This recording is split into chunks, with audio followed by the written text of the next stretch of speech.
Welcome to Paradise.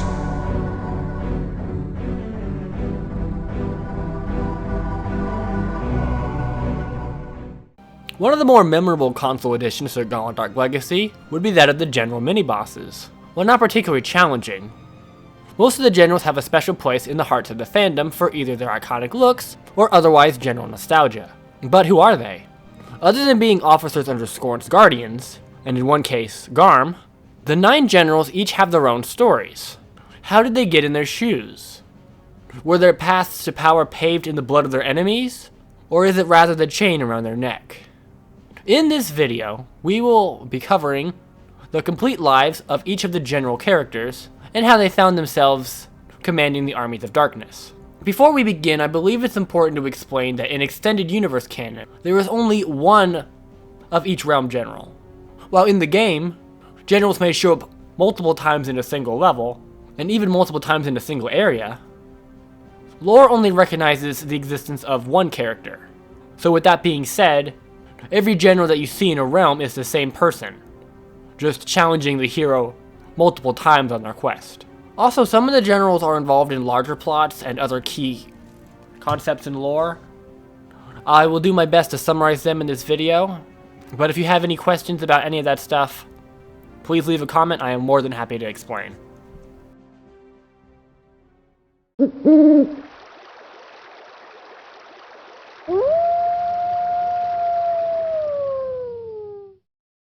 Starting with who is likely the most iconic of the generals, the story of Jimmy Darlun, better known as Jim the Reaper, is the story of how a man's feud with his neighbor escalated in a way never thought imaginable. Jim was born in Twinion Town in 5514 to Father Francis Darlun and his mother Eleanor. Francis owned a local masonry and was generally respected in the community, but behind closed doors, Eleanor described him as a violent drunk, something young Jim wouldn't be spared from either. As a child, Jim would avoid home as much as possible, choosing to spend his hours after school in the church or lurking around the cemetery. His classmates described him as smart but a bit of a jerk with a short temper. Therefore, he didn't have many friends growing up, and mostly kept to himself. While his father was abusive, Jim managed to avoid him for up to weeks at a time. He awoke in the morning after his father had gone to work, and he'd return home after school to spend time with his mother.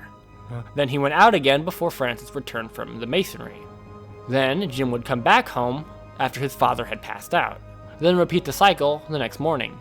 Despite seeing his father very little, he still managed to inherit some of his more undesirable traits. Jim was known to lash out at people who, quote, pushed him over the limit. The town as a collective knew Jim as the little mean kid that didn't talk to anyone, which was fairly accurate. Jim personally never considered himself mean, just defensive and extremely uninviting. And in a close-knit community like Twinion Town, this made Jim a bit of an outcast.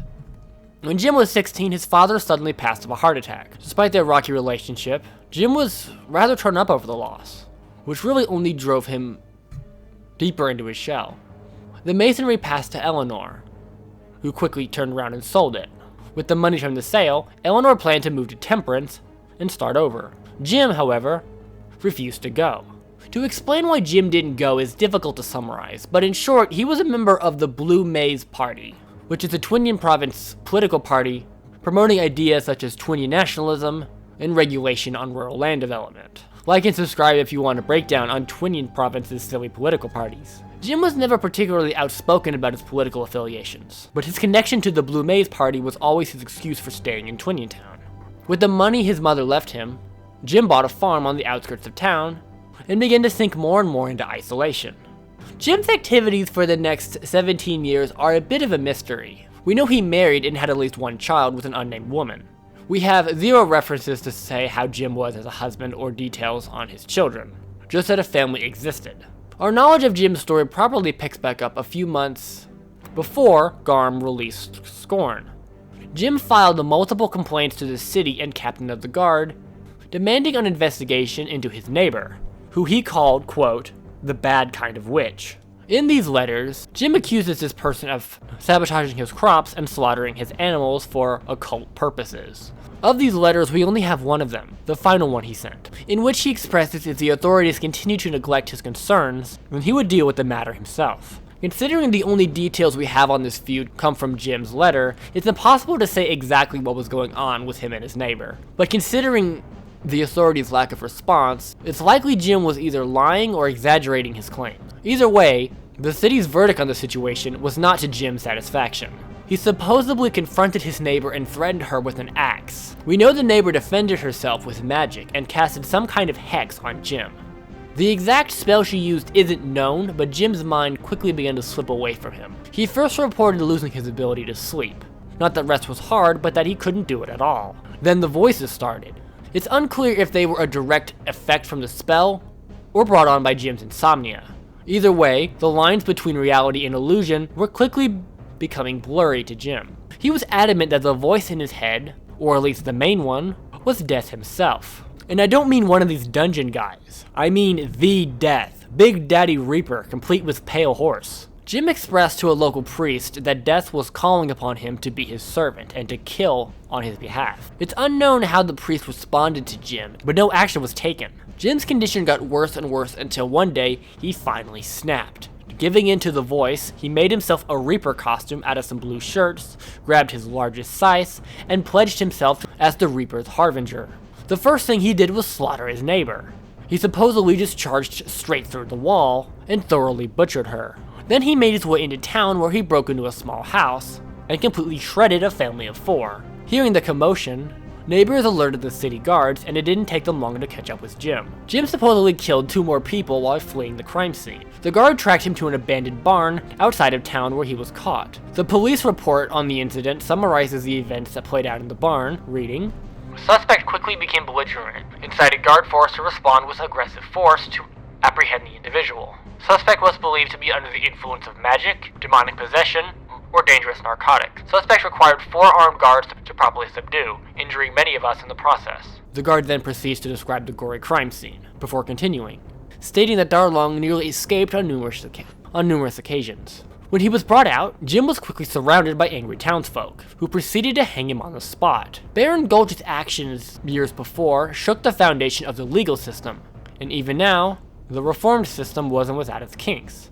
While the guards and city officials discouraged mob lynchings, they were technically perfectly legal at this point in time. So when the townsfolk walked Darlong to the hangman's tree and strung him up right then and there, nothing was done about it. Still in costume, Jim's body hung from the tree for over a week, slowly rotting. That was until the dead rose from their graves. Like the rest of Twinion Town's dead, Jim's eyes shot open, and his struggle snapped the rope that gripped his neck. While most of the zombies lost themselves with their transformation, Jim's mind wasn't completely gone.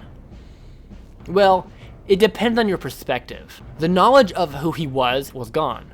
However, his mission as the Agent of Death stayed intact. The spell that originally poisoned him continued to persist on his brain even after death. So while his humanity was gone, his mania certainly wasn't. This little bit of extra brain power that Darlong retained made him a true force to be reckoned with. While the other zombies were basically empty, weakly stumbling around, following the Lich's commands, Jim was a fully sentient killing machine. Those risen by the plague's fumes had a connection to the rich, raw emotion, causing them to do what he wants. And Jim was no exception. But he had enough of himself to actually interpret what these calls were, which in his manic state, concluded that they were his orders from death. In the early war for Twinion Town survival, Jim personally brought down hundreds of witches and resistance fighters, playing a key role in the Lich's victory over the region. Jim's will was so intense he could cause zombies in his immediate area to cling to his emotions, as the Lich does, but to a much smaller degree with a weaker connection. But the process was the same. Having transcended death, Jim was pretty much an unstoppable agent of evil. He played this role all throughout the Age of Scorn, being the Lich's go-to when he needed something done efficiently or quietly. When Sumner brought forth the heroes in a last-ditch effort to overthrow Scorn, one of the Grand Witches, Angelica, was Sumner's choice to defeat the Lich and liberate her realm. When she was given her mission, she understood that Jim's death was just as vital as the Lich.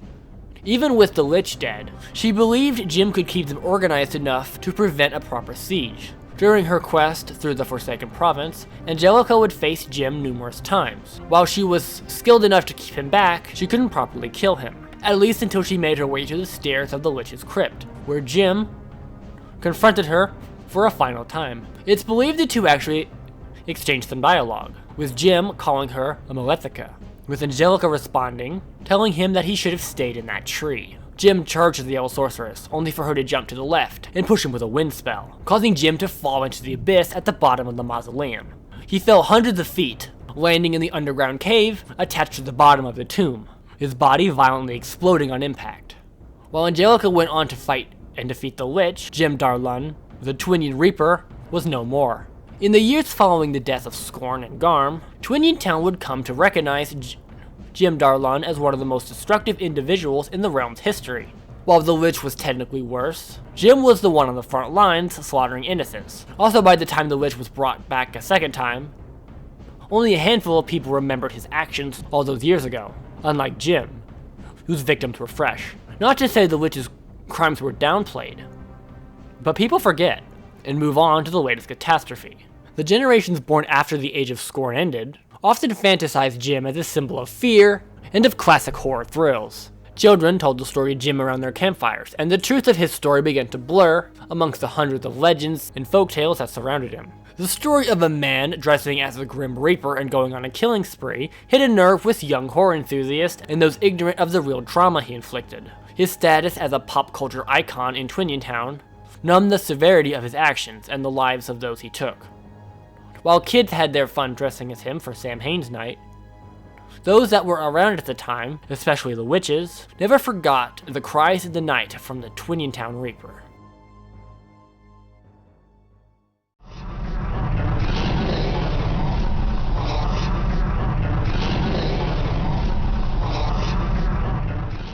Our journey takes us to the Mountain Kingdom, where Bur the Destroyer commands the Orc force. Before I can go over Burnch's story, I have to explain a little bit about Orc culture and their typical lives. Prior to the Age of Scorn, Orcs existed as numerous small tribes that often fought amongst each other for territory, food, or sometimes just for the fun of it. A typical tribe consists of about 100 to 300 Orcs, led by a singular alpha male, referred to as the Orc Boss, a being whose authority is completely unrivaled within the tribe. Anyone can challenge the Orc Boss at any time. If a challenge is invoked, the two will fight to the death. If the challenger is successful, the role of Orc Boss passes to him. By nature, Orcs are bigger and stronger than men, but also more nomadic, savage, and animalistic. Because of the infighting and lack of organization, the Orcs as a race never really got anywhere beyond their basic nomadic lifestyle. That was until our old friend Tal the Dragon came along. When Scorn created the dragon, he had two real objectives: protect the shard, and wipe out the mountain men.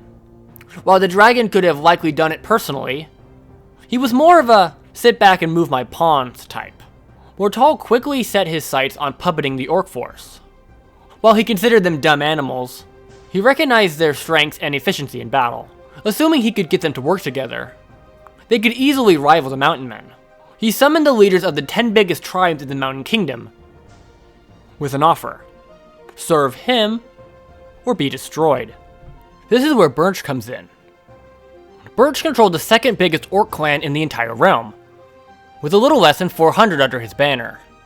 Like many Orcs, he gained his position by challenging and slaying the previous chieftain.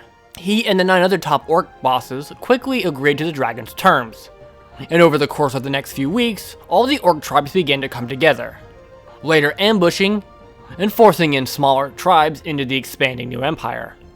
But one problem still remained: who would lead it? Obviously the dragon was at the top, but there was still a need for an alpha Orc. The 10 Orc bosses unanimously decided that it would be a fight to the death. The last one standing would become the one true Orc boss. The dragon didn't care if the Orcs killed each other, as long as what he wanted got done.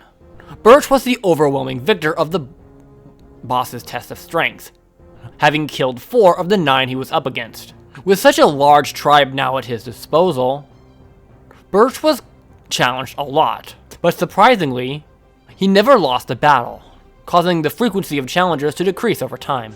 With this situation, many Orcs began to believe that Burnch was the strongest Orc ever, and that he was destined by a higher power to lead them. Birch would become the dragon's main contact when directing the orc force, but ultimately, the orc army was his to command. Sure, the dragon gave him orders to relay, but a lot of lower orcs didn't even know the dragon existed, and simply looked up to their alpha. The dragon told the orcs, once they had gotten their power structure under control, to take out the mountain men. He didn't give them any other instructions beyond that, meaning Birch was the one that orchestrated the ambush that would uproot the Red Warrior and his people. Having no idea the orcs were now organized, the mountain men were completely blindsided when a massive army of over 4,000 orcs attacked their city. Birch and his army obliterated the population's warcast, with over 80% of them being killed in the attack. Many of the mountain people, including Cork, watched in horror as Birch killed King Trian before their very eyes. Those who were not killed were forced to flee. In the years following the siege, Birch would become known as the one responsible for Scorn's occupation in the Mountain Kingdom. While it was really the dragon, Birch, who led the majority of the orc race, was the one chopping off heads and making his face known across the realm. What really gave him an iconic look was his use of mountain men armor. The orc boss would collect pieces of red mountain armor from those he had slaughtered, making him truly stand out amongst his peers. It was clear to everybody, not just those under his flag, but that this empire belonged to Bur the Destroyer. While the dragon hated the orcs, he had a weird sort of underlying respect for his orc consulate. Whether it be his role as a warrior, or ability to command unrivaled authority, Birch had the dragon's respect. He didn't particularly like him, or certainly didn't consider him his equal, but for what Birch was, the dragon could appreciate what he had done for himself. While the dragon gave the orcs his second big demand, carve out the bottom of the volcano Yorberus, Birch continued to maintain his position as alpha and dominate the lands. While weaker orcs worked in the caverns below, Birch and his warrior class continued to chase down pockets of mountain men and smaller independent orc tribes. Birch was a major target for all the resistance groups in this region, but none of them could ever get close to him. Korik was especially enraged, enough to charge into Mortal's territory to take out Birch himself. He would have died were it not for Sumner, who found enough strength to pull him out and save him. Interestingly enough, Korik didn't even know about the dragon until Sumner told him. His goal was to kill the orc general. Later, Korik was traveling to the volcanic caverns for the second time, now armed with the ice axe of Untar. He would finally get the chance to spar with the monster that killed its father, King Trian. But their duel would be inconclusive. While they fought, Korik was actually winning, but a boulder fell from the cave ceiling, separating them from their duel. While Korik went on to slay the dragon, Birch escaped into the shadows. Interestingly, Korik would never face Birch again. The orc general met his end in the second attack on the mountain men. While Korik was helping the others slay Scorn, the surviving mountain men regrouped and retook their kingdom. Even without the dragon, the realm could not be retaken as long as Birch lived. Birch and his orc army conducted another ambush, but this time, the mountain men were prepared. While Korik was away fighting bigger demons, the children of the Burning Men were led by his best friend, Lord Dunfear, who bested Birch in a challenge on the third day of the battle. The mountain men referred to this conflict as King Trian's revenge. Even with their leader dead, the orc force continued their assault. It all ended when Garm fell, allowing Sumner to turn all the remaining orcs to stone. While Korik grew eternal legend, not being able to kill Birch himself always weighed on Korik. Facts about this chapter in local history quickly got misconstrued with Korik's legend as the mighty king that killed the dragon. While Korik never brought down Birch, he might as well have, as many people believed that only the legendary King Korik could have done such a task. He and his family actually kept Birch's red armor as a trophy that remained in the Great Hall for years to come. What was left of the Orc Empire that didn't get petrified quickly began to fraction, forming in numerous splinter groups. Some orcs tried to live up to Birch's name, but none were nearly as successful. To the mountain men, Birch's defeat was a story of how the Flame Children and the forces of good were able to triumph over evil. And to the orcs, he was a Hercules figure, the strongest orc that ever was, and the one that united their race in the golden age of the orcs.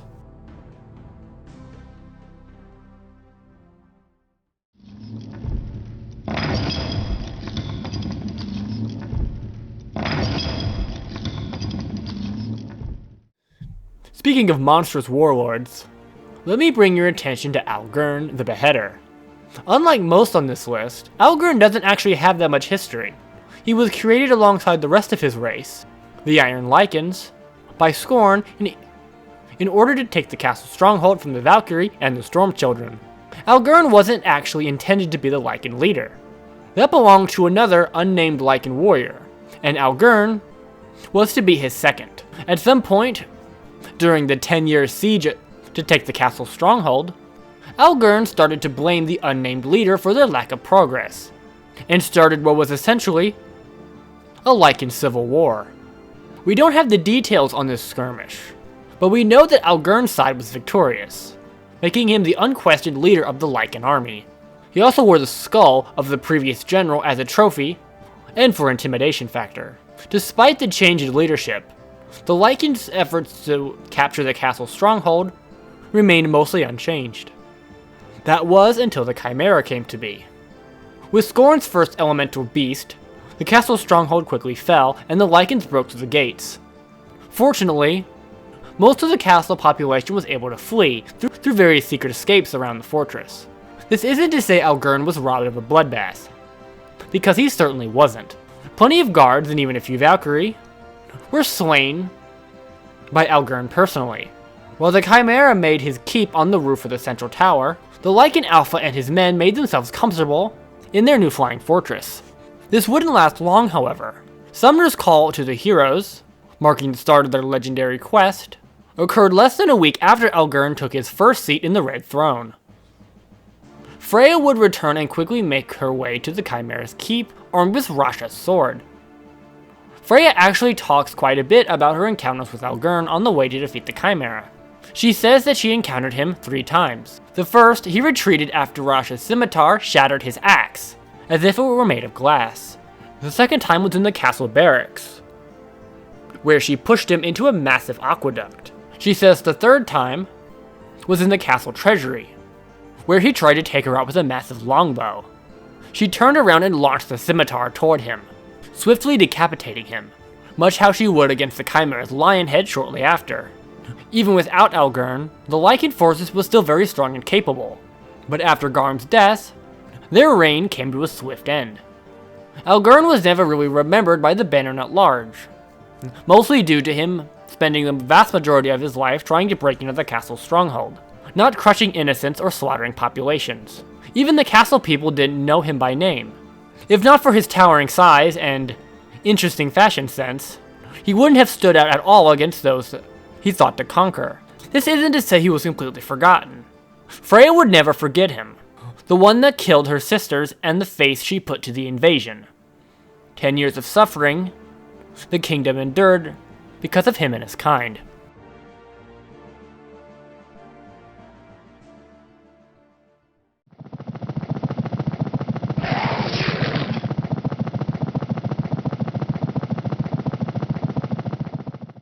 We now arrive at the Sky Dominion, where we will discuss the Plague's favorite host body, the one simply referred to as the Agent. While we don't know his name, we actually have a surprising bit of backstory around who he was. Unlike most of the Plague's other vessels, Agent wasn't a scientist at the Spire research base, but rather a test subject. Agent was a part of the highly illegal yet highly profitable Spire Criminal Exchange Program. This program was an open secret where the Spire researchers would pay prisons in Twiniontown to send them inmates to experiment on. Based on this, we can conclude that Agent was a twin man arrested for some kind of criminal charges. Considering how Twinion Province deals with more serious offenders like Jim, it's probably fair to say that Agent was arrested for something less severe than mass murder. The details on what the scientists were doing to him are also vague. We know the operation was called Project Warhorse and was supposed to, quote, discover the effects on the body after long-term exposure to substance XR24, whatever that means. We also know that this experiment was going on at the same time as Project Adeno, which is the plague virus. Whatever this experiment was, involved the subject wearing a sealed metal helmet with tubes connected to a tank, containing some kind of chemical concoction they likely invented. The most popular theory around substance RX-24 is that it is a strength serum, or some kind of performance boost, which would make the agent pretty much just Gauntlet Bane. This is likely true. As Lionel said, fighting the agent was like trying to break a boulder with your bare hands. When Scorn created the Plague Fiend, by supercharging Project Adeno with his magic, the agent, or at least his body, was in the lab when the plague started to take over hosts. The plague quickly took a liking to them, choosing to make the agent his primary host body. At that point in time, he wasn't just another body that the plague controlled, but he actually contained the heart of the hive mind. Plague used this vessel to quickly conquer the Spire base, and later the Knights of Sky, when they arrived to trade supplies as they always do. The agent served as Plague's main vessel, not just for war but for transport. He's how the Plague got from the Spire Island lab to the engine room of the mothership. During the invasion of Cloud Docks and the Knights of Sky fleet, Plague used this superbody to lay waste to the Knights of Sky. When the mothership was captured, Plague's central brain exited the agent and made itself a nice vat inside the mothership's engine room. He never fully left the agent though. He remained Plague's favorite host body until the very end. 10 years later, when Sir Lionel was taking back his realm, he fought with the Plague through the agent many times. When they would fight, Lionel would break the body, forcing Plague to rebuild it, before catching up with Lionel once again. This occurred until Lionel got to the mothership, where they fought for a final time on the bridge. Lionel was able to knock the agent overboard, causing him to fall hundreds of feet from the mothership to the ocean below. The agent was never heard from again after that. It's likely the metal helmet caused him to sink to the seafloor, and when Lionel killed the Plague, the body went limp and likely still remains there. He is never mentioned in lore again after that. But I'm sure Lionel and the Knights of Sky that survived that day could never forget the Plague Fiend's favorite outfit.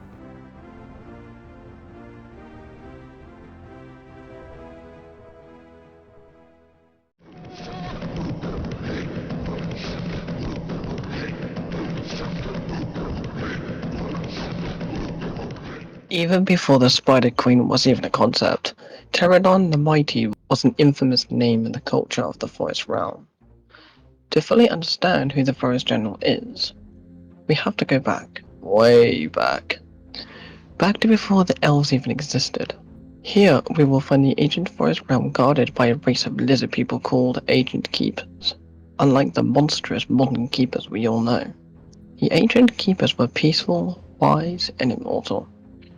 The gods created them to watch over the Forest Realm's saplings as they grew into the mighty trees. Above the Keepers were 5 elders that ruled over the race, and properly oversaw their mission. These elder keepers were much bigger with long tails, and heads that resembled dinosaurs more than lizards. All was well in the Forest Realm for the next 1,000 years. That was until the gods returned. When the time had come for them to move on, the devs told them that work was done, and it was time to rest, and as the age of the elves was to begin. While most keepers were honored to have served their purpose, a select group refused. About 20,000 keepers refused to abandon their roles and struck the gods. This group was cursed for their betrayal, being stripped of their immortality and wisdom. This group, including the one elder that joined them, were no longer the servants of the gods, but savage beasts doomed to lurk the swamps forever. As you may have guessed, the elder that joined them was Pterodon, the mighty general of the forest's dark army. Being the biggest and by far the strongest, he quickly took the role of leader of the cursed. His elder status didn't spare him from their fate. He was just as savage and monstrous as the rest. Even as the Cantani people and later the elves began to establish their culture, the fallen keepers remained a threat. However, they established their kingdom under the waters of the acid swamp, rarely returning to the surface. They even entered states of hibernation for years at a time. The keeper would awaken again about 1,000 years, before the Age of Scorn, in which they would destroy the Cantani race, leaving their ruins to be claimed by the flora. It's not actually understood why they did this, just that it happened. The keepers would return to their slumber until being awoken again by Scorn to bring down the elven fighters.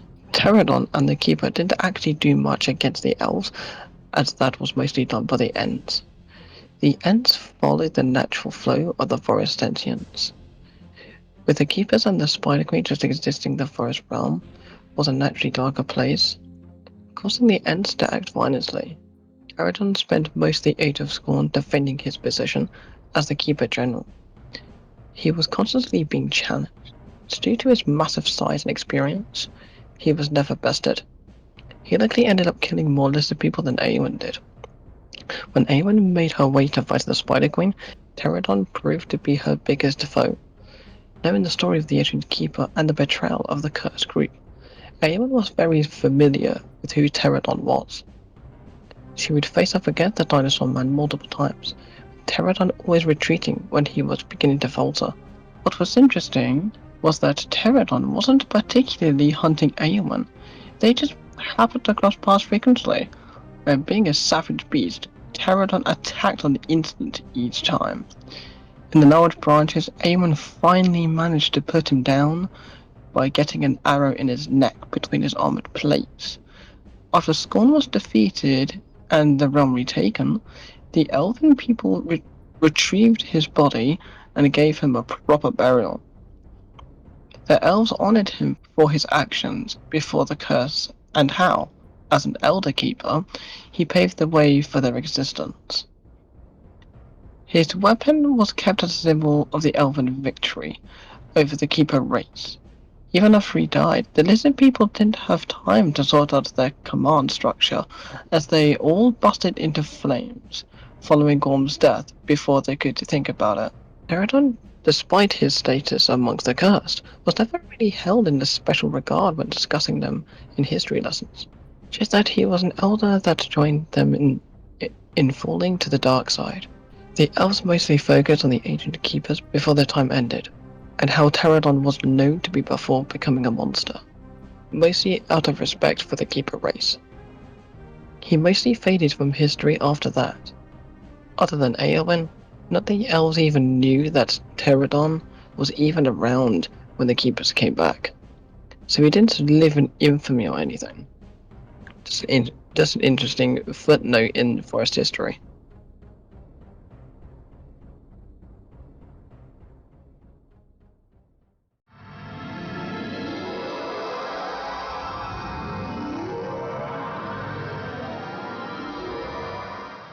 Like Jim the Reaper, the lore of Archmage Tal Misha is pretty well fleshed out, giving us a clear timeline of his life. The character we know as the Desert General is a Jinn spirit possessing the body of the legendary Tal Misha. Before we can break down the spirit and his role in the genie's desert lands, we must go back and uncover who Misha was when he was alive. Tal Misha was born into the Desert Magi around the year 4000 ADW, about halfway between Rasha's death and the events of Dark Legacy. As an apprentice, he was described as a generational talent, passing his elder mage trials before the age of 40, which was not completely unheard of, but was extremely impressive. Those that knew him described Tal as extremely dedicated to magic theory, but also very approachable and even humorous, with the mage at the time writing, quote, "If he didn't wear our banner, I would never have thought him a magi. His spirit is free, as if he were a child in the body of a god." Tal was unlike most of his brothers and sisters in the sense that he was an opportunist and quite independent. Magi culture discourages individuality, as the role of the Magi is to serve the light, and includes a strong focus on the, quote, bigger picture. Tal always rejected this line of thinking. Typically, mages that craved more than what the Magi was offering joined the Witches of Twinion Town, as that was the basis for their foundation. But Tal's method of combining this with the Magi's mission was really something new. He was also known to openly question Rasha's divinity, which costed him favorability with some of the more conservative mages. However, many of his generation praised him, some of which even believing he was the new Rasha, the one to bring the Magi into the modern world. Misha never really commented on these opinions, and at no point did he refer to himself as divine. When Misha was in his 60s, still a young man in mage years, the Magi adopted a sort of abroad program. The intent was to allow classes of young mages to study the light element in other lands, and otherwise experience other cultures. This led to the development of a new type of mage, called a journeyman pharaoh. These mages were trained to call upon the light element in regions where the light was naturally weak, meaning they didn't need to fuel from the desert land's light, but could do it anywhere. Tal was extremely quick to join that bandwagon, and became one of the 34 journeyman pharaoh. This type of mage also had a distinct uniform, white robes with a golden mask and a golden ankh staff. With a class of students, Tal was able to travel the world, seeing the realms and teaching his students to honor themselves, as well as their mission to the Magi. He explained that Rasha was the best of them because he was an innovator, because he took action and stood up for change when it was needed, which was completely true. But the Magi typically studied Rasha as being the chosen one of the gods, while Tal mostly focused on his choices as a great leader, mostly ignoring the parts of divinity. While he did believe that Rasha was the god's chosen, he didn't believe it was worth teaching to his students, because he wanted them to understand that they didn't need to be demigods to be great individuals and children of the light. He would later confess that this was his greatest period of his life. The abroad program didn't last long, and was quietly discontinued after 4 years, leaving the journeyman pharaoh to slowly assimilate back into the rest of the mages. However, Tal never really did that. Even after the program ended, he continued to wear his heavy garb and mask, causing him to stand out even more amongst his peers. While most mages typically wore light armor and yellow cloth, he was tall, dressed in flashy white and a shiny mask. Tal continued to instruct light theory and encourage others to be the best versions of themselves. When the archmage passed away, the younger mages, especially Tal's students, insisted that he become the new archmage, which he would be granted. Tal's becoming archmage was pretty controversial to the older mages, and many of them believed that he would tarnish Rasha's legacy with his new age thinking. It was true. Tal Misha was the most progressive leader the Desert Lands had ever seen. Some of his more notable contributions were reforming connections with the witch covered of Twinian Town, and working deals out with the Kefir monks. He believed that the Desert Magi needed to get off its high horse and actually participate in the Bannorn at large. Tal actually played a big part into getting the Desert Lands into Sumner's realm alliance. Beyond policy, Tal was extremely hands-on regarding the mages, as well.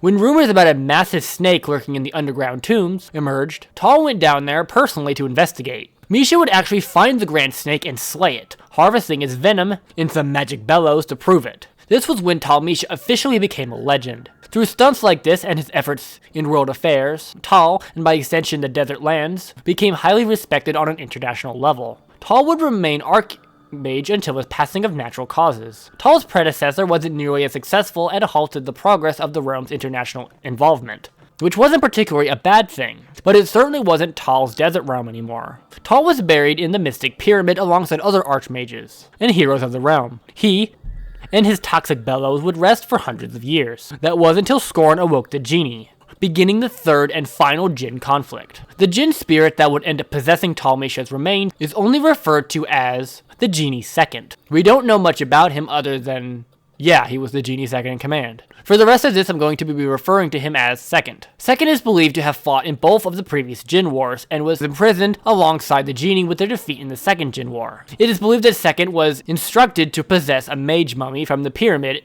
in order to provoke fear into the Magi, being cut down by one of their very own. Second, through Tal's body, was present for the Magi Purge, killing hundreds of mages personally. This spirit made the Yellow Wizard particularly mad.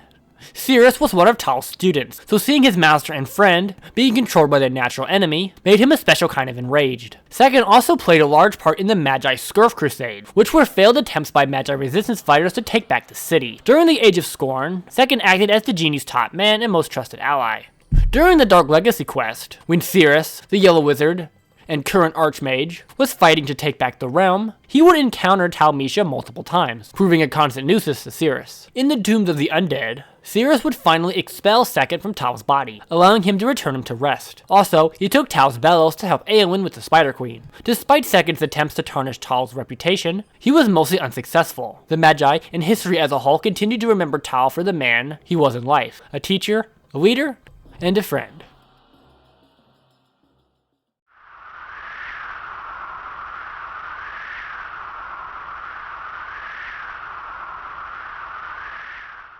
I have a feeling I'm going to get a few comments on about how Dwarven society works and how they're structured.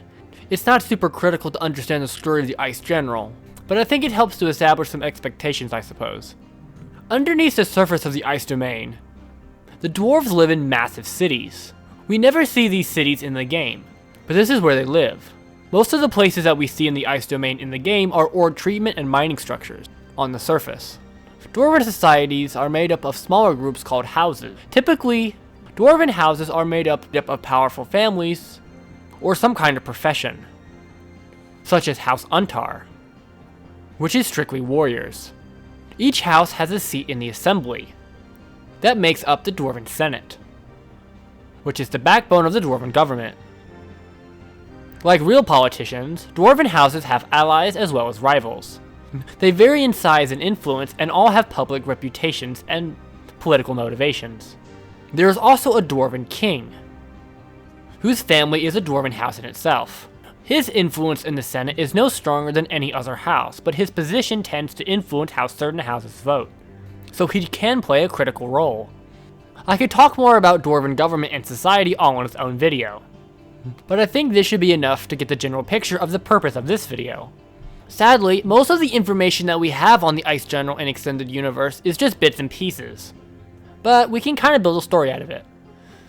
About 40 years before Garm's Great Sin, a dwarf named Falcone was born into House Axion.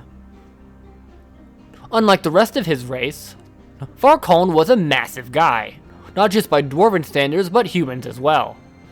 He is believed to be around 8 feet tall, or 240 centimeters. His massive size was truly a double-edged sword, as yeah, it made awkward projects like manual labor a breeze, but he was a literal giant, living in a city designed for people half his height. He reportedly had trouble using basic amenities and was a bit of a klutz. His house, House Axion, had deep ties in the mining industry, and sponsored a lot of underground projects. Houses are typically motivated by political cause or profit. Axion was the latter, acting like your standard greedy corporation. Technically, Dwarven houses aren't corporations, but for all intents and purposes, House Axion checked all the boxes. Falcone worked in the mine and helped with extra difficult tasks, things you'd expect an 8-foot giant dwarf would be useful for. He is known to also have good relations with House Untar, a warrior house in which Harrow, the Red Dwarf, belongs to. He and Harrow in particular are said to have had a good relationship. He apparently met him through a mutual friend called Ogris, who was also a member of House Untar, but spent a lot of times in the mines, allowing him to have met Falcone. We don't know much about his personality, other than he was a soft-spoken, hard worker that got along with the warriors more than his own house. When the Age of Scorn began, and the toxic meteorite was sent to enslave the Dwarven race, which is what these guys are by the way, Dwarven bodies infected with radiation and plague matter, allowing the Yeti to guide them in a way. Being a miner, Falcone was one of the first infected. Once the Yeti had control of the majority of the Dwarven people, he took a quick liking to Falcone, because he was, well, big and strong. For years, Yeti had the dwarves continue to mine the meteorite so Scorn could use it in other projects, with Falcone as his main bouncer whenever he needed it. Due to how few dwarves actually escaped, Falcone was never really used to commit genocide or do anything particularly infamous. When Harrow was on his quest from Sumner, he ended up having a tense battle with the giant dwarf. Harrow really did everything he could to not have to fight his former friend, but he unfortunately had to put him down. He told himself that Falcone and all that he had slain on his way up to face the Yeti were already dead, which was mostly true, but we don't know that for sure. Interestingly enough, Harrow is said to have taken Falcone's warhammer, hanging it over the throne room when the dwarves rebuilt their home. While the super strong dwarf was able to carry it, which was a feat in itself, it was too big and awkward for any of them to use, so it mostly remained a symbol of the old days, and proof that an 8-foot dwarf existed. Most of the children born after Garm's death believed Falcone was more of a folk hero than anything, but the giant hammer always made them question it. Falcone wasn't particularly honored differently than the rest of the Fallen. Other than his massive size, he really was just another dwarf, and they treated him as such. But the story of Harrow taking down a guy twice his height made for an interesting tale for the ages.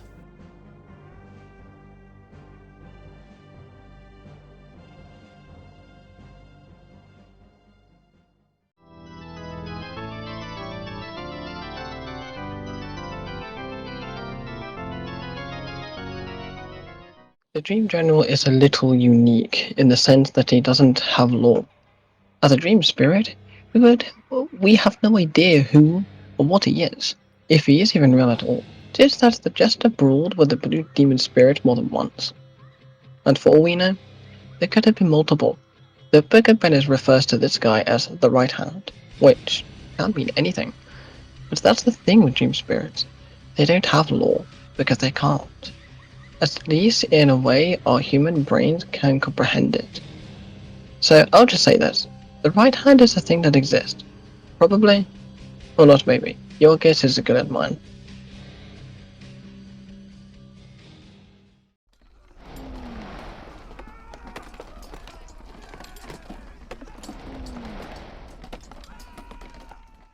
And now we arrive at our final general. So, the Battle General actually has two backstories, but this video is only going to cover the one officially recognized by Extended Universe Canon. He had a story, but it ended up getting retconned later.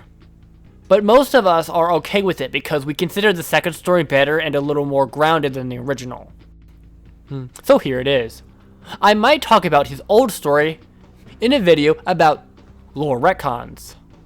But in order to avoid confusion, I'm just going to present the one we recognize in 2025. Theodore Madez was the son of a Temporian army general, born about 25 years before the Age of Scorn. He got his start in the Temporian military, but left after 5 years to pursue his own path. He is believed to have worked as a mercenary in the Temporal Zone and within the Western Reaches. We don't know exactly how long he did this or how successful he was, but he remained a drifter until he got himself mixed up in Garm's propaganda. After Garm abandoned Sumner, he started a smear campaign against his brother in an attempt to gain justification about his position for leaving him. Garm almost acted like a political idealist during this period, sticking up for what he called traditional Temporian values, and branded Sumner as a radical elementalist, which in the Gauntlet world is someone that believes only people with elemental powers are superior, and that Sumner was quote-unquote racist toward Temporians for this reason. Most people didn't buy it, but Garm managed to get himself a decent following. Garm literally had zero interest in any of the talking points he preached. He just wanted to cater to those angry at the world and wanted someone to look up to. He started to form what he called the Temporal Resistance Militia. One of Garm's talking points was that Sumner was going to wipe out the non-elementals, something that could be classified as ethnic cleansing. This militia force was theoretically going to fight against this invasion. In reality, Garm just wanted a personal army. Many of those that bought into his ideology were quickly radicalized by it, including Theodore Madez, who ended up retiring as a mercenary to join his growing militia army full-time. He, and many of his peers, idolized Garm as some kind of rebel hero, standing up for their kind. Like and subscribe if you want a video on Garm's political phase and the history of the Legion. Due to his military training and experience as a warrior, Madez was quick to rise in the ranks, eventually becoming the highest rank Garm allowed. As the militia grew, Garm slowly began to convert it into his personal army. Not that it wasn't before, he just stopped pretending that it wasn't. They got matching uniforms, except for Madez, who got his iconic plumed helmet and shoulder pads. Garm renamed the militia to simply the Legion of Garm. He didn't really get to do anything with his army, at least for now. When Garm summoned Scorn, he didn't tell any of them. It was his secret plan. So when Scorn killed Garm and demanded loyalty from the Legion, they refused. Scorn had just killed the head of their movement, so to them, he was worse than Sumner. They drew their swords and attacked. Scorn scorched the earth where they stood and killed them all. Madez was no exception. They died in the fields around Garm's tower, where their bodies would remain for 10 years. Nobody really figured out what happened, mostly because they were too busy dealing with Scorn's invasions elsewhere to even notice. Madez and his legion remained dead all throughout the Age of Scorn. That was until Garm returned. Now with Scorn's power, he reanimated the skeletons of his followers to act as his army once again. The 8 heroes joined the Temporal Freedom Fighters against Garm's skeletal army, all while advancing toward his citadel for a final confrontation. While the game itself only has the heroes fighting through Garm's skeletons alone, in lore, it was actually a full-on battle, with men from Temperance joining the fight, which are who the bodies seen in these battle levels belong to. The heroes travel together and face Madez as a group, somewhere within the Infernal Fortress. We don't know the details on how the fight is portrayed in canon, but we know that one of the magic characters, Cirrus or Angelica, was the one to defeat him by breaking the spell that kept him upright. Like many skeletons in the battle, Madez was destroyed a second time. And that's kinda it. He wasn't particularly recognized by any of the heroes. He was simply just a stronger guy to take down in the battle. His name faded into history at this point. A man tricked into fighting for a cause that killed him not just once, but twice. So that is our breakdown of the 9 general characters from Gauntlet Dark Legacy. Let me know which one of these is your favorite, and thanks for listening. We're definitely going to be doing more lore videos in the future, so stay tuned. I did my best to break down the relevant topics surrounding the general stories. I hope I made them clear to beginners, but certainly let me know if I didn't. Thanks for listening, and I will see you all again next time.